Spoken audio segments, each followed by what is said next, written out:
पण आज या सखोल चर्चेत आपण ज्या अहवालावर बोलणार आहोत ना, तो द4 न्यूजमध्ये प्रकाशित झालेला एक अतिशय प्रेरणादायी रिपोर्ट आहे.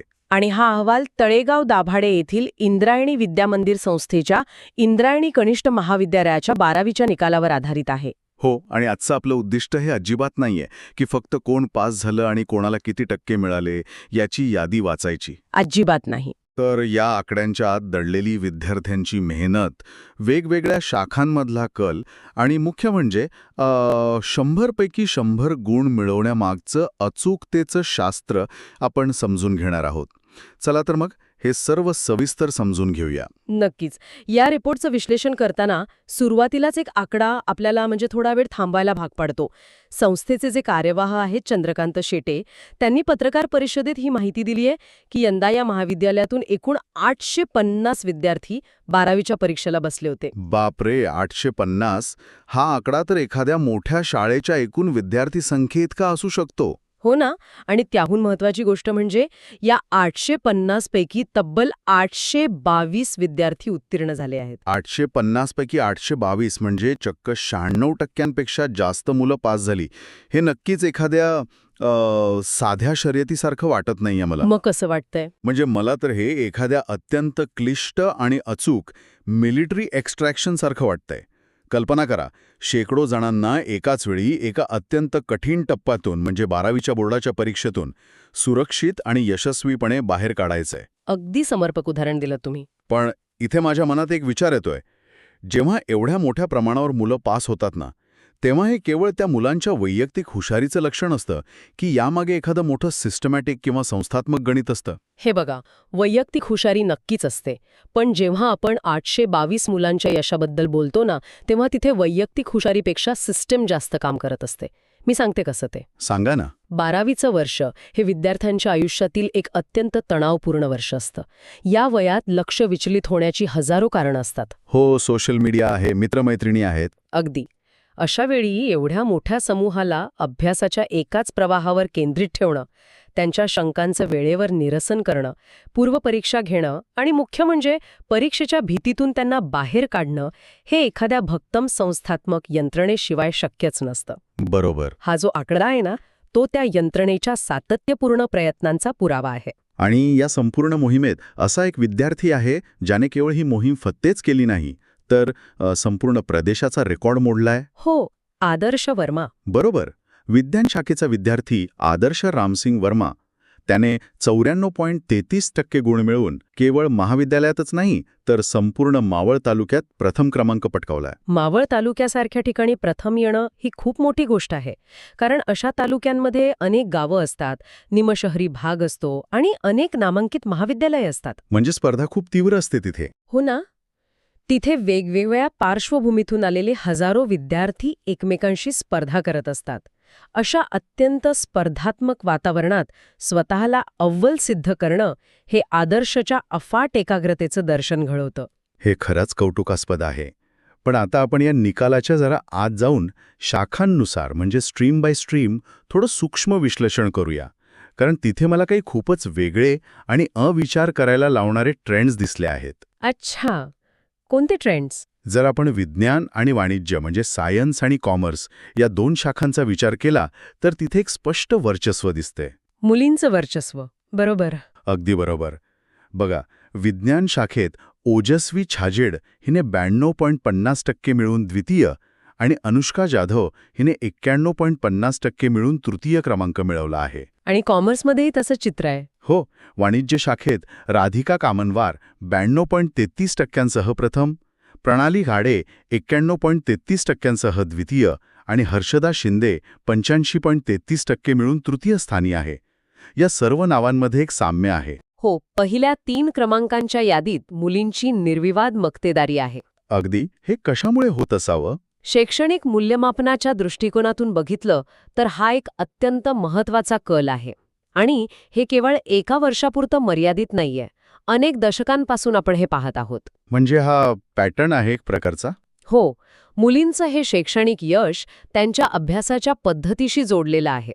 मला असं म्हणायचंय की 12वीची बोर्डाची परीक्षा ही केवळ तुम्हाला किती माहिती आहे याची परीक्षा नसते. मग ती कशाची परीक्षा असते? ती माहिती तुम्ही 3 तासात कागदावर कशी मांडता याची ती परीक्षा असते. मुलींमध्ये उत्तरपत्रिका लिहिण्यातील जो नेटकेपणा असतो, सुंदर अक्षर, संयम आणि सातत्याने एका जागी बसून अभ्यास करण्याची जी सवय असते ना, ती त्यांना बोर्डाच्या परीक्षेत नेहमीच 2 पावलं पुढे ठेवते. हे पटण्यासारखं आहे, पण याच निकालात मला एक असा विरोधाभास दिसतोय, जो मला थोडा गोंधळात टाकतोय. काय विरोधाभास? बघा, विज्ञान आणि वाणिज्य शाखेत पहिले येणारे विद्यार्थी हे 91 ते 94% घरात आहेत. विज्ञान शाखेचा एकूण निकाल 98.95% आणि वाणिज्य शाखेचा 90.93% लागलाय. बरोबर. पण जेव्हा आपण कला म्हणजेच आर्ट्स शाखेकडे वळतो, तिथे रुपेश आगलावे 82.17% मिळवून प्रथम आलाय.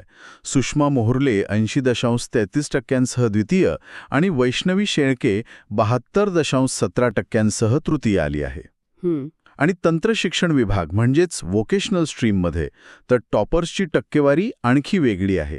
तिथे कार्तिक बुचडे 65.17%, सक्षम साळवे 60.83% आणि केतन कानपिळे 59% मिळवून अनुक्रमे पहिल्या 3 स्थानांवर आहेत. आता मला समजलं तुम्हाला काय म्हणायचंय. हो, म्हणजे हे आकडे पाहिल्यावर एक स्वाभाविक प्रश्न पडतो की याचा अर्थ असा होतो का की विज्ञान आणि वाणिज्य शाखेची मुलं मुळातच जास्त हुशार असतात आणि कला किंवा तंत्रज्ञानाची मुलं अभ्यासात कमी पडतात?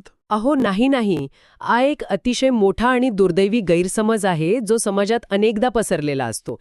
या मार्कांमधल्या फरकाचा विद्यार्थ्यांच्या बौद्धिक क्षमतेशी काहीही संबंध नाही. अच्छा, मग कशाशी संबंध आहे? हा संपूर्ण खेळ मूल्यमापनाच्या पद्धतीचा, म्हणजेच पेपर तपासण्याच्या पद्धतीचा आहे. म्हणजे नक्की कसं? थोडं सोप्या भाषेत सांगाल? नक्कीच सांगते. बघा, विज्ञान आणि वाणिज्य या शाखांमध्ये गणित, भौतिकशास्त्र, अकाउंटन्सी यांसारखे विषय असतात. या विषयांची उत्तरं ऑब्जेक्टिव्ह म्हणजेच वस्तुनिष्ठ असतात. म्हणजे उत्तर बरोबर किंवा चूक असतं, मधलं काही नसतं. अगदी बरोबर. गणितात जर तुमचं अंतिम उत्तर आणि सूत्र बरोबर असेल तर परीक्षकाला तुम्हाला पूर्ण मार्क द्यावेच लागतात. तिथे त्यांच्या वैयक्तिक मताला जागा नसते. पण कला शाखेचं स्वरूप पूर्णपणे वेगळं असतं. तिथे इतिहास, समाजशास्त्र असे विषय असतात. हो, आणि या विषयांची उत्तरं सब्जेक्टिव्ह म्हणजेच व्यक्तिनिष्ठ असतात. एखादा ऐतिहासिक घटनाक्रम किंवा एखाद्या साहित्यावर विचारलेला प्रश्न याची उत्तरं निबंधासारखी असतात. बरोबर. तिथे तुम्ही कितीही सुंदर आणि अचूक उत्तर लिहिलं तरी त्यात स्वतः परीक्षकाचा दृष्टिकोनही मिसळतो.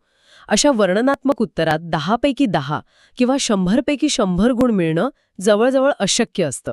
म्हणजे आर्ट्समध्ये मार्क कापणं सोपं असतं. हो, त्यामुळे कला शाखेत 82% मिळवणारा विद्यार्थी हा विज्ञानात 94% मिळवणाऱ्या विद्यार्थ्यांइतकाच किंवा कधीकधी त्याहून अधिक प्रगल्भ असू शकतो. आणि मग तंत्रशिक्षण विभागाचं काय? तिथे उत्तीर्ण होणाऱ्यांचं प्रमाण 96.55% इतकं जास्त आहे, पण टॉपर्स चक्क 60 ते 65% घरात आहेत. हा विरोधाभास कसा? तंत्रशिक्षण हा मुख्यतः प्रात्यक्षिकांवर आणि कौशल्यांवर आधारित विभाग असतो. तिथे पुस्तकी ज्ञानापेक्षा प्रत्यक्ष मशीनवर काम कसं करायचं, सर्किट कसं जोडायचं याला जास्त महत्त्व असतं. प्रॅक्टिकल्स महत्वाचे असतात. दिसतं. पण जेव्हा लेखी परीक्षेची वेळ येते तेव्हा त्यांच्या थिअरी पेपरची काठिण्य पातळी किंवा तपासण्याची पद्धत वेगळी असते. अच्छा, म्हणजे त्यांची एकूण टक्केवारी 95% जात नाही. बरोबर. पण प्रत्यक्षात त्यांच्या हातामध्ये एक स्किल किंवा कौशल्य असतं, जे त्यांना पुढे लगेच रोजगार मिळवून देऊ शकतं. इथे एक अत्यंत रंजक गोष्ट समोर येते. आपण आत्तापर्यंत एकंदर टक्केवारी आणि शाखांबद्दल बोललो, पण या अहवालात 3 विद्यार्थ्यांची नावं अशी आहेत ज्यांनी एका अशक्यप्राय वाटणाऱ्या गोष्टीला शक्य केलं आहे. 100 पैकी 100 मार्कांबद्दल बोलताय ना तुम्ही? हो, तो म्हणजे परफेक्शन किंवा 100% अचूकतेचा शोध. ओजस्वी छाजेड हिला भूगोल आणि गणित या दोन्ही विषयात 100 पैकी 100 गुण मिळाले आहेत. हे खरंच अद्भुत आहे. आणि संकेत पंडित याने गणित विषयात 100 पैकी 100 गुण मिळवले आहेत. तसंच प्रणाली भरत गाडे हिने बुक कीपिंग अँड अकाउंटन्सी या विषयात 100 पैकी 100 गुण मिळवले आहेत. 100 पैकी 100 हा आकडा ऐकायला आणि वाचायला खूप सोपा वाटतो, पण प्रत्यक्षात तो साध्य करण्यासाठी एका वेगळ्याच स्तराची मानसिक आणि बौद्धिक कसरत करावी लागते. हो, आणि मला हे थोडं खऱ्या जगाशी जोडून पाहायला आवडेल. गणितात किंवा अकाउंट्समध्ये पैकीच्या पैकी गुण मिळवणं आपण नक्कीच समजू शकतो. कसं काय? कारण अकाउंट्स म्हणजे भविष्यातील ऑडिटिंग किंवा सीए सारख्या व्यवसायाचा पाया आहे.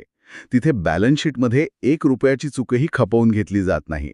तसंच गणित हे कोडिंग किंवा आर्किटेक्चरचा पाया आहे. तिथे एक एरर आला तर पूर्ण सॉफ्टवेअर क्रॅश होऊ शकतं. अगदी बरोबर. त्यामुळे ह्या विषयात 100 पैकी 100 मिळणं शक्य आहे.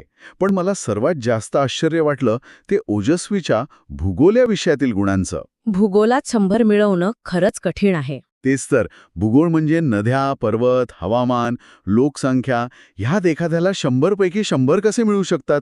हे एखाद्या संगीतकाराने एकही चुकीचा सूर न लावता सलग 3 तासांची अत्यंत कठीण मैफिल गाजवण्यासारखं नाही का? तुम्ही दिलेलं संगीतकाराचं उदाहरण अगदी चपखल आहे. भूगोलासारख्या विषयात 100 गुण मिळवणं ही खरोखरच एक दुर्मिळ घटना आहे. कारण तुम्ही मगाशी म्हणालात तसं यात वर्णनात्मक उत्तर असतात. हो. पण त्या वर्णनासोबतच भूगोलात एक अत्यंत तांत्रिक बाजू असते, ती म्हणजे नकाशे आणि आलेख. नकाशा भरणे. होय, जेव्हा तुम्ही नकाशावर एखादी नदी किंवा शहर दाखवता तेव्हा तुमची पेन्सिल 1 मिलीमीटर जरी इकडे तिकडे झाली तरी तुमचे मार्क जाऊ शकतात. बापरे, इतकं काटेकोर असतं ते? हो तर. याशिवाय भौगोलिक कारणं देताना तिथे मला असं वाटतं याला काही अर्थ नसतो. तिथे तुम्हाला वातावरणाचा दाब, तापमानातील बदल यांचं अचूक वैज्ञानिक कारण द्यावं लागतं. म्हणजे तिथे गप्पा मारून चालत नाही? अजिबात नाही. फक्त पास होण्यासाठी किंवा 90 गुण मिळवण्यासाठी विषयाचं वरवरचं ज्ञान असलं तरी चालतं. तिथे एखादा अंदाज किंवा तुक्का चालू शकतो. पण जेव्हा तुम्हाला 100 पैकी 100 मिळवायचे असतात ना, तेव्हा कन्सेप्ट क्लॅरिटी म्हणजे संकल्पनांची स्पष्टता 100%च असावी लागते. खरंय. परीक्षकाला अर्धा मार्कही कापायला जागा न देणं हे एका दिवसात जमत नाही. त्यासाठी वर्षभर एकाच लयीत अत्यंत भयानक एकाग्रतेने अभ्यास करावा लागतो. हे सगळं ऐकताना एक गोष्ट नक्की जाणवते की हे यश एकाकी नाही. म्हणजे एखादं झाड जेव्हा फळांनी भरतं तेव्हा आपण साहजिकच त्या फळांचं कौतुक करतो, त्यांचा गोडवा चाखतो. पण त्या फळांमागे जमिनीखाली मुळांनी आणि मातीने घेतलेली प्रचंड मेहनत असते, जी कोणालाच दिसत नाही. या अहवालात यशस्वी विद्यार्थ्यांचा सत्कार करताना उपस्थित असलेल्या मान्यवरांची आणि पदाधिकाऱ्यांची एक मोठी यादी दिली आहे. हो, अनेक नावं आहेत तिथे. एखाद्या विद्यार्थ्याच्या 100 मार्कांशी खरोखर काय संबंध असू शकतो? हे तर केवळ व्यवस्थापनाचे लोक आहेत ना? वरवर पाहता तसं वाटू शकतं, पण शिक्षण क्षेत्रात व्यवस्थापन आणि विद्यार्थ्यांचं यश यांचा थेट आणि खूप खोल संबंध असतो. तुम्ही याच कार्यक्रमातील प्राचार्य संभाजी मलघे यांचं एक महत्त्वपूर्ण आवाहन पहा. काय म्हणाले ते? त्यांनी विद्यार्थ्यांना सांगितलं की आगामी काळात पुढील उच्च शिक्षणासाठी विद्यार्थ्यांनी संस्थेतीलच विविध महाविद्यालयांना प्राधान्य द्यावं. हो, मलाही हे वाचून थोडं आश्चर्य वाटलं. त्यांनी असं का म्हटलं असेल? कारण यामागे एक अत्यंत दूरदृष्टीचा विचार आहे. जेव्हा एखादी संस्था एखाद्या विद्यार्थ्याला 11वी-12वीत घडवते तेव्हा त्या संस्थेला आणि तिथल्या शिक्षकांना त्या विद्यार्थ्याची पूर्ण क्षमता, त्याची बलस्थानं आणि त्याचे कमकुवत दुवे माहीत असतात. अच्छा, म्हणजे त्यांना विद्यार्थ्याचा ट्रॅक रेकॉर्ड माहीत असतो. अगदी बरोबर. जर तोच विद्यार्थी त्याच संस्थेत पुढे पदवी किंवा पदव्युत्तर शिक्षण घेत राहिला तर त्याचं संगोपन अधिक चांगल्या प्रकारे होऊ शकतं. नवीन ठिकाणी जाऊन पुन्हा शून्यापासून जुळवून घेण्यापेक्षा ओळखीच्या वातावरणात विद्यार्थ्यांचा विकास वेगाने होतो. हे एक संस्थात्मक धोरण असतं. आणि या अहवालात संस्थेचे अध्यक्ष रामदास काकडे, कार्यवाह चंद्रकांत शेटे, उपाध्यक्ष संजय साने, शैलेशभाई शहा आणि निरुपा कानिटकर या सर्व संचालक आणि पदाधिकाऱ्यांनी दिलेल्या शुभेच्छांचाही उल्लेख आहे. हे बघा, या नावांचा उल्लेख केवळ औपचारिकतेसाठी नाहीये. तुम्ही मगाशी विचारलत ना की त्यांचा मार्कांशी काय संबंध? हो. तर संबंध हा आहे की कोणत्याही कनिष्ठ महाविद्यालयाचा निकाल उत्तम लागण्यासाठी शिक्षकांना पोषक वातावरण द्यावं लागतं. विद्यार्थ्यांना अद्ययावत प्रयोगशाळा हव्या असतात, ग्रंथालयात चांगली पुस्तकं हवी असतात. आणि या सर्वांसाठी निधी लागतो. एक्झॅक्टली. या सर्वांसाठी निधी आणि योग्य धोरणात्मक निर्णयांची गरज असते. जेव्हा संस्थेचे अध्यक्ष किंवा कार्यवाह खंबीर असतात आणि शिक्षणाच्या दर्जाशी तडजोड करत नाहीत, तेव्हाच एक उपप्राचार्य किंवा शिक्षक निर्धास्तपणे आपला पूर्ण वेळ विद्यार्थ्यांच्या तयारीसाठी देऊ शकतो.